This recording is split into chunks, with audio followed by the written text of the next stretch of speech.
وآخر دعواهم أن الحمد لله رب العالمين۔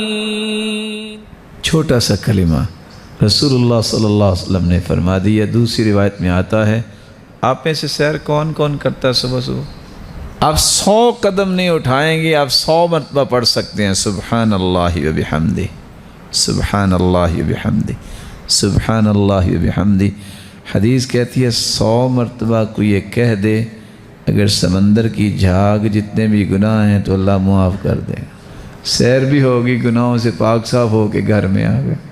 سبحان اللہ و بحمدہ۔ آپ نے ابھی کھانا بھی کھانا ہوگا، چھوٹی سی دعا ہے، مجھے امید ہے کہ آپ کو بھی یاد ہوگی۔ کھانا کھانے کے بعد کون سی دعا پڑھتے ہیں؟ الحمدللہ الذی اطعمنی هذا الطعام ورزقنیہ من غیر حول منی ولا قوہ۔